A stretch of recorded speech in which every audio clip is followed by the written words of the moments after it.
The Muggle Death Eater and His Daughter by Great 78. Chapter 4. Teasing and Trolling. Once on the train, Hermione walked past several compartments before finding one empty. She was a long-time loner and knew the routine. Don't try and sit with others and let them reject you. Reject them first.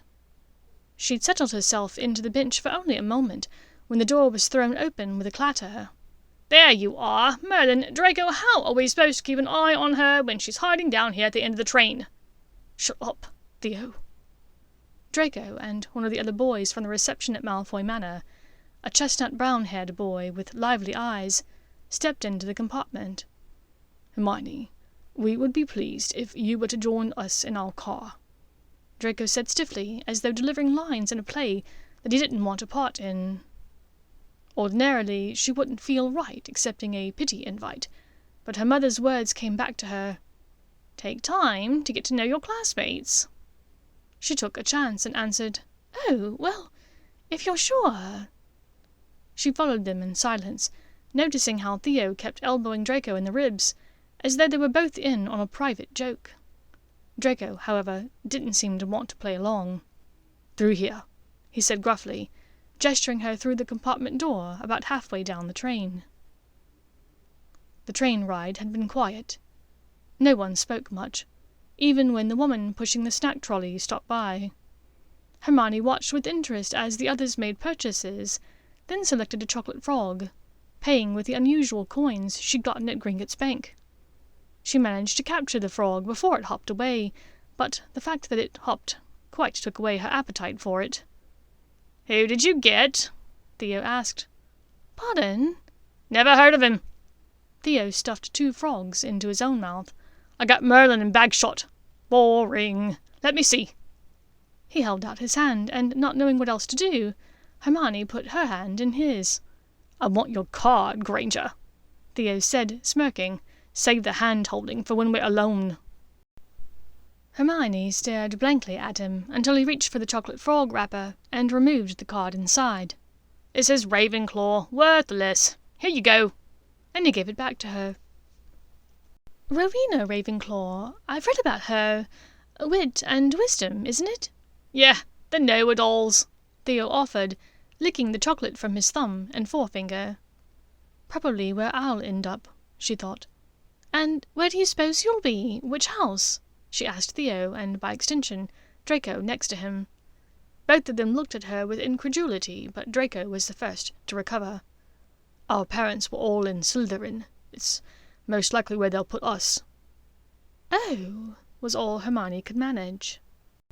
She'd read a bit about Salazar Slytherin and knew his stance on Muggleborns, though she supposed that it had been 1,000 or so years since his time, so evidently modern Slytherins were a little more accepting. "Yeah," said Theo with a lazy grin, as though he could sense her discomfort. Hermione stood between a girl who introduced herself as Daphne, and a heavy-set boy whose name she didn't recall from the Malfoy reception. He hadn't spoken that night, and he didn't speak now. They went in alphabetical order, so she was forced to wait. Her fingers were full of pins and needles, and her breath came much too fast with nerves. Finally, it was her turn. Professor McGonagall settled the hat upon her head, and to her surprise, a vague muttering could be heard inside of it. Lots of brains. More by far than most. Wisdom, too, though not as much as one might hope."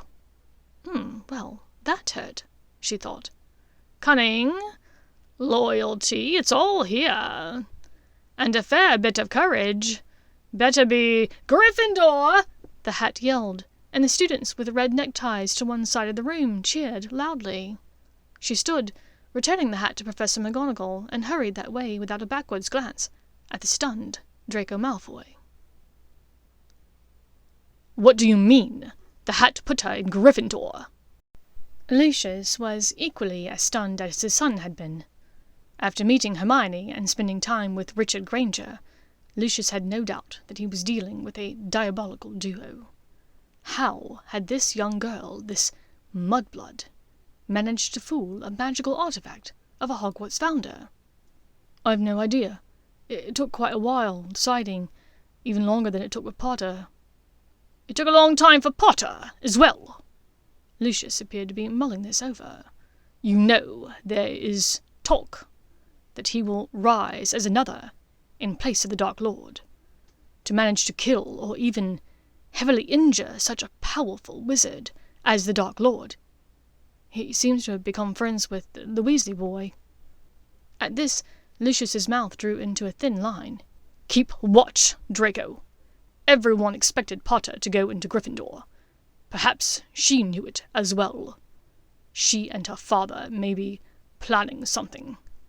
Perhaps she intends to get close to Potter to take him out. You think Hermione might want to kill Potter? These are strange days. Rule nothing out. If the opportunity arises, and you can be seen as assisting her, it might curry favour in the eyes of the Dark Lord, or anyone else who might seek to take his place. It had not been an easy couple of months for Hermione. Fitting in at wizard school proved to be nearly as difficult as fitting in at regular school, only this time with the added insult of roommates and no private bathrooms. Mere days into term, she found herself pulled into an argument between a housemate and Draco Malfoy. Well, all right, she'd inserted herself into it by insisting that the two Gryffindor boys not follow through with Draco's challenge of a duel. She knew he wasn't serious. Everyone but the boy Ronald knew. But boys could be so ignorant sometimes. But it was only through her quick thinking that her housemates escaped and had not lost house points. Draco had stopped her the next day on the way into Transfiguration's class. He stiffly apologized for his part in almost getting her into trouble, saying that he hadn't realized she was with them. Just make sure it doesn't happen again, all right? And I wasn't with them. I was trying to tell them what a horrible idea it was to leave the common room after curfew, she explained. Draco seemed mollified. On Halloween, Charm's class had been especially rough. It was bad enough to see the exchange of amused glances between her classmates, but now to be teased and laughed at by members of her own house. It was all just getting to be too much. She wanted to leave. She wanted to go home. She wanted to take a shower without having to walk down a cold castle corridor afterwards. Then Ronald Weasley had the gall to make fun of her for not having any friends. It was all she could do to make it to the girls' toilet before she broke down into tears. Should I try to find her? It's odd, isn't it? Her not being here for the feast, Draco worried. Maybe Muggles don't celebrate Halloween, Goyle offered around a large mouthful of roast. Maybe. But when Quirrell burst into the door, announcing a troll in the dungeons, there was nothing for it. He had to do something. If she was injured or killed by a troll, he was certain there would be retribution. He had no idea what Richard Granger would do to him and his family. The Slytherin prefect Sebastian McNair was leading them back down to the common room in the dungeons when Draco spotted them. Potter and Weasley were sneaking around down there as well. Had they been the ones to let the troll in? Draco broke away from the group, whispering to Theo to cover for him. He crept down the hall, passing the door of the girls' toilet just in time to hear a voice call, "Is someone out there?" It was Hermione. Bolstering his strength, he went inside. She was in the first stall, seated on the closed toilet. "You're right. There's a troll loose down here. I thought I'd just check on you," he explained. Being in here was nerve-wracking. Dying by troll attack in a girls' loo might go down as the worst way for an 11-year-old boy to pop his clogs. A troll? Yeah, you know. Great big smelly wart. Just then, the door into the corridor slammed open with a giant crash. "What the hell was that?" he asked, though the question was mostly rhetorical. The smell that preceded the actual troll was answer enough. "Bloody hell! It's in here!" "What?" Hermione was panicked, frozen in fear. "Stay in here!" Draco yelled with much more bravado than he felt. Backing out of the stall, he gripped his wand tightly, the only weapon he had against the tall, muscled beast. He had nothing in his arsenal for this scenario. Come to think of it, he wasn't even sure he had an arsenal. Behind the troll, the door burst open once more. Potter and Weasley rushed into the room. "Malfoy, what are you doing in here?" Weasley shouted. His loud voice echoed off the tile walls and floor, and the troll, which before had looked confused, now seemed to grow agitated at the loud cacophony of noise. Draco ignored this inane question. "Did you use a rope or something to control this thing?" At their blank looks, Draco looked wildly around the room. The troll was growing rabid as their voices reverberated. He dropped his club, narrowly missing Draco, who dove out of the way, behind a waste bin. The bin fell on its side and rolled towards the troll. All 4 students watched with morbid fascination as the heavy metal bin clattered, banged, and tumbled towards the daft troll, rolling over his toes and banging into his shins. The huge beast let out a wail that made all of them cover their ears as it bounced off the walls. Then the troll was tumbling, falling gracelessly forward. Draco flattened himself against the wall as the troll came, feeling the whoosh of air as it fell with a great crash, directly in front of him. Hermione leaped from her hiding spot in the stall, brandishing her wand. "Wingardium Leviosa!" The troll's own wooden club rose into the air, hovering over the shrunken head of the beast. Hermione made a slashing motion with her wand, and the club slammed downwards forcefully. The troll was knocked senseless. Draco looked up at her swiftly. The look of satisfaction, of triumph. It was breathtakingly scary. Or possibly just breathtaking. It both confused and excited him. The door banged open a 3rd time. "What is the meaning of this?" Professor McGonagall's sharp Scottish brogue echoed around them angrily. Draco began, but Hermione cut in. "Professor, I was in the toilets when Draco Malfoy came to warn me about the troll. He fought it off, ma'am."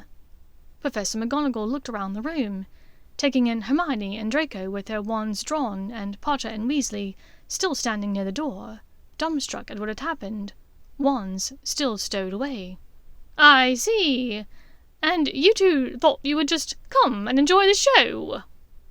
Her acerbic tone cut through the befuddlement.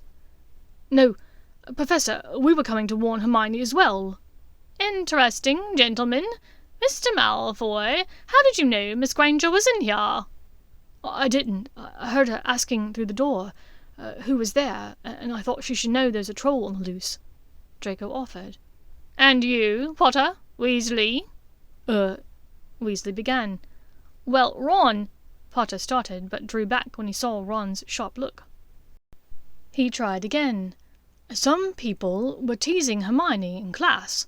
We heard she might be hiding down here, and we were coming to warn her as well." "I see," the staunch witch answered shrewdly, eyeballing Weasley. "Well, Mr. Malfoy, 100 points to Slytherin for your brave actions." "Professor, Hermione was the one who actually knocked the troll out," Draco said charitably. "Then 100 points to Gryffindor as well. But I'll have 25 points each from Potter and Weasley for not following directions." She turned to the 2 sputtering Gryffindors. "You were supposed to follow Percy Weasley back to Gryffindor, and you did not." "But, Professor, we knew Hermione was trapped down here with the troll." "And she was trapped down here because of your bullying actions, Mr. Weasley. It is because of you that she was here at all, and that is why I am docking you points," McGonagall said grimly. The 2 boys were quiet. As the 4 of them left Professor McGonagall to the task of securing the troll, Potter and Weasley trudged up the stairs ahead of them. "This is my common room," Draco said, stopping outside of the hidden door to the Slytherin lair. "Thank you for your help with the troll." She lifted an eyebrow at him. "Thanks for coming to warn me." Her arms darted around him quickly, capturing him in a brief hug before she let go. Her eyes downcast, she hurried upstairs after her housemates. That was unexpected. On the one hand, he was now indebted to Hermione Granger, not just for saving his life, but for getting him out of trouble. On the other hand, he found he didn't mind it too terribly much, which was a bit frightening. Someone who did mind a lot that he owed a life debt to Hermione Granger was Lucius. For Salazar's sake, Draco. You're supposed to be protecting her. If this girl had been killed, that man might have torn us all to pieces in our sleep, ripped our throats out in the night. You heard what he said about the neck-decorating contest. Yes, Father, but don't you think perhaps he was— Draco, no one is asking you to think. Just keep this girl alive and safe. The following morning, a note was delivered to the kitchen window of Heathgate 16, tied to the leg of the owl Colwyn, who looked far more contrite than usual. News from Hermione? Linda asked, buttering a slice of toast. Not from her, but it is about her. Lucius says she and Draco encountered a troll, but they're all right. One of the professors captured and disposed of it, Richard said with amusement as he dipped his last mushroom in his egg yolk. Trolls? Like the tiny little fellows that live under bridges and get outsmarted by goats? Linda asked with a small laugh. I suppose so. Hey, I ought to write back to Lucius, tell him he needs to get his school under control. Get it? Under control? Before he could stop himself, Richard dashed off a quick note with his joke, giving it back to Colwyn, who clamped it in his beak, and took off quickly out the open window. Linda cleared her dishes whilst Richard finished eating. He asked, "Hey, how do you suppose a troll got into Hogwarts?" "I don't know," she answered uncertainly. "I'll bet he took the trolley." Linda worked hard to keep her lips from smiling. "Is that the last one?" He nodded. "Good. Finish your tea. We're going to be late for work." Thank you for listening to this chapter of The Muggle Death Eater by Great 78.